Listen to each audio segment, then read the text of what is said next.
أعوذ بالله من الشيطان الرجيم قل إن كان آباؤكم وأبناؤكم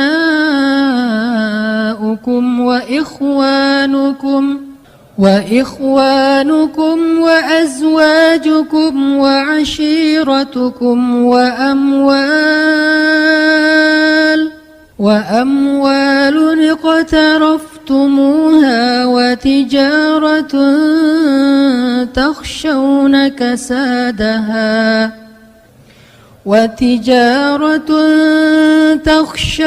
كسادها ومساكن ترضونها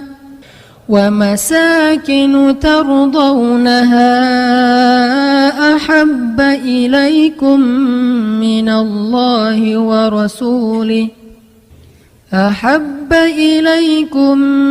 الله ورسوله وجهاد في سبيله فتربصوا حتى يأتي الله بأمره والله لا يهدي القوم الفاسقين.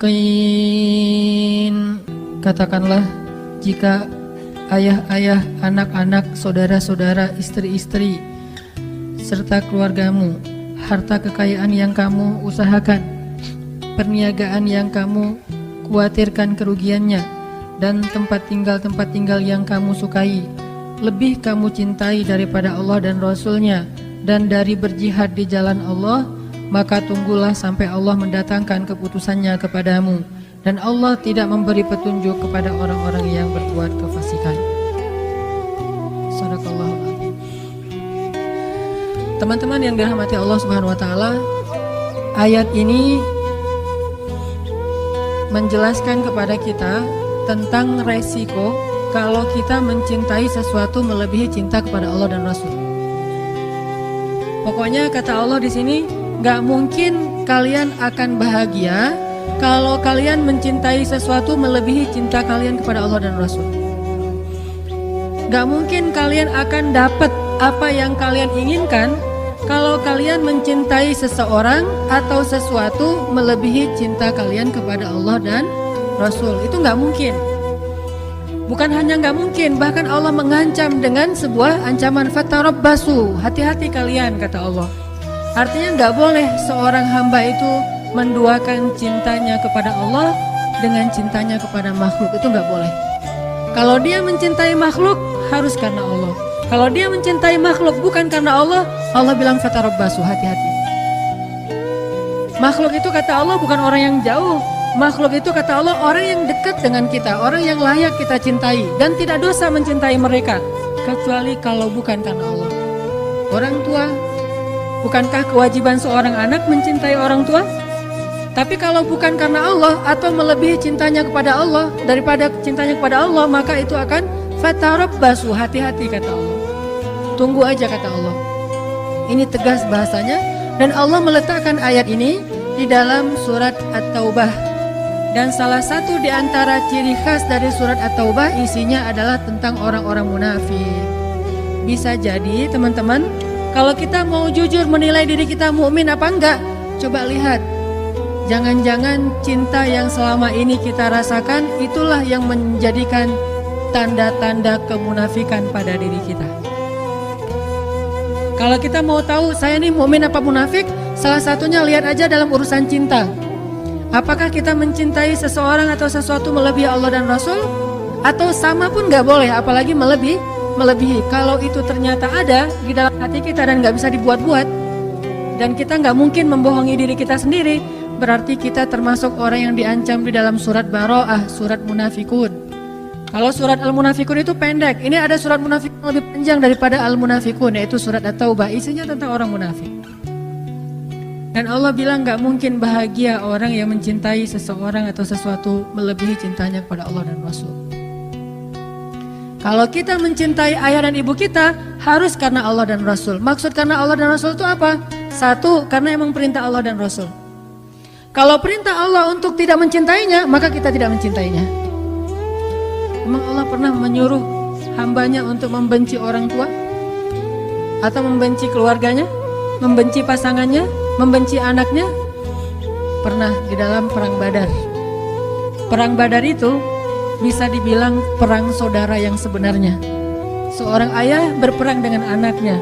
Ayahnya di pasukan kaum musyrikin, anaknya di pasukan kaum muslimin. Pamannya di pasukan kaum musyrikin, ponakannya di kaum muslimin. Saudara kakaknya di kaum musyrikin, adiknya di kaum muslimin, dan itu banyak. Salah satu yang terkenal adalah Abdullah bin Suhail. Ayahnya di barisan orang-orang Abu Jahal, anaknya di barisan Rasulullah SAW. Sehingga banyak yang terjadi adalah seorang ayah membunuh anaknya atau anaknya membunuh ayahnya. Dalam kondisi seperti itu Allah menyuruh membuang rasa cinta kepada keluarga, karena cinta kepada Allah lebih berharga daripada cinta kepada siapapun. Siapa mereka yang memusuhi kaum muslimin, yang menzolimi kaum muslimin, yang memfitnah kaum muslimin, yang memerangi kaum muslimin? Tetapi jika mereka hanya berbeda agama, tidak memerangi kaum muslimin, maka Allah menyuruh kita berbakti kepada mereka walaupun mereka beda pemahaman dan ideologi dengan kita. Ini namanya cinta karena Allah. Jangan mentang-mentang orang tua kita sama muslim sih, cuma mungkin beda pemahaman agama. Yang satu agamanya setelah belajar di taklim, yang satu lagi dulu belajarnya, dan lebih banyak campuran budaya. Terus akhirnya kita jadi nggak mencintai lagi orang tua kita, banyak menghujat, banyak mendebat.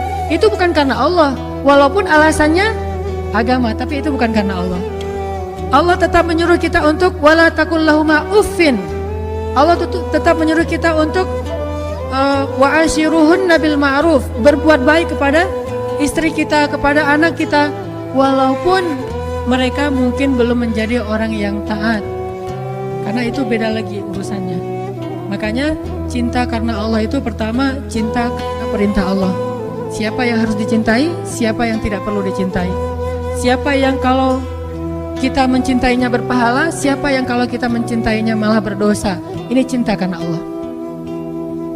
Bagaimana kalau kita mencintai idola-idola yang sebetulnya ketika kita mencintainya justru membuat hati kita terganggu, khusyuk kita jadi berkurang. Mencintai seseorang yang kemudian kita tiru perilakunya yang tidak baik, berarti bukan karena Allah. Cewek-cewek misalnya ikut konser seorang penyanyi yang keren, terkenal, lagi ngetop, udah gitu seksi lagi, suaranya bagus, suaranya tuh berat banget, kalau lagi main gitar tuh keren banget. Pas kita nonton konsernya histeris. Jangankan itu, histeris terhadap mayit suami aja dilarang ya. Boleh histeris terhadap mayit suami? Suaminya meninggal terus dia histeris, teriak-teriak, namanya kan meratapi mayit. Itu nggak boleh, termasuk dosa besar. Apalagi histeris terhadap manggungnya orang yang bukan siapa-siapa bagi kita. Itu lebih nggak boleh lagi. Nah ini cinta ini pasti bukan karena Allah. Dan kalau ini yang ada di dalam hati kita, pasti nggak akan pernah bahagia. Udah nggak berpahala, nggak ngebahagiain, nggak nambah amal soleh. Terus gimana terhadap yang kayak gitu-gitu mah? Biasa aja, nggak usah pakai perasaan. Flat. Kalau mau menikmati hiburan pun nikmatin aja, tapi nggak usah baper, nggak usah sampai nangis habis-habisan di bandara gara-gara nungguin Justin Bieber datang. Pas datang ternyata dia ngambil jalur lain, dia nangis-nangis. Sudah seharian saya itikaf di bandara nggak ketemu. Yang laki-laki juga kayak gitu. Artinya itu udah baper, udah mulai pakai perasaan, dan perasaan itu pasti akan mengganggu kekhusyuan kita dalam ibadah pada Allah. Gak akan bahagia kalau kayak gitu. Yang terjadi sekarang banyak kaum muslimin cintanya bukan lagi karena Allah. Dia tidak mencintai orang tuanya, padahal Allah menyuruh dia mencintai orang tuanya. Dia tidak lagi mencintai ulama, ngefans sama ulama, padahal Allah menyuruh dia mencintai ulama. Wa kunu ma'as-shadiqin, kata Allah, dan tetaplah kamu, jadilah kamu, bersamalah kamu dengan orang-orang yang salih. Dia tidak lagi menjadikan para sahabat sebagai idolanya. Ini bukan karena cinta karena Allah. Ini pasti cinta karena hawa nafsu atau talbisul iblis, godaan setan. Makanya coba kita revolusi cinta kita. revolusi cinta. Dari cinta yang karena hawa nafsu, karena hiburan, karena keren menurut kita, menjadi cinta karena Allah. Tapi tetap bisa menikmati hiburan, kekerenan, segala macam yang sifatnya masih mubah, silakan dinikmati. Tetapi jangan pakai perasaan, karena itu berbahaya. Sekedar hiburan aja, karena Allah juga nggak ngelarang kita berhibur. Dalam istilah hukum ada yang wajib, ada yang sunnah, ada yang mubah, ada yang makruh, ada yang haram, kan gitu ya. Maka sebagian besar hiburan itu adalah yang mubah. Mubah itu artinya nggak dilarang, nggak disuruh. Secara pahala nggak berpahala, nggak berdosa, biasa-biasa aja gitu. Nggak nambah pahala, nggak nambah dosa. Kayak kita misalnya lagi nyanyi, nyanyinya masih lagu-lagu yang biasa dan kita nyanyi sendiri, apalagi gitu ya. Nyanyi sendiri atau dengar musik sesuatu yang masih wajar, bukan musik-musik yang dilarang. Ini nggak nambah pahala, nggak nambah dosa. Atau jalan-jalan nambah pahala? Kalau jalan-jalannya murni karena pengen menikmati hari libur, pengen menikmati alam, pengen senang-senang dengan keluarga, teman, ini nggak nambah pahala, nggak nambah dosa, namanya mubah.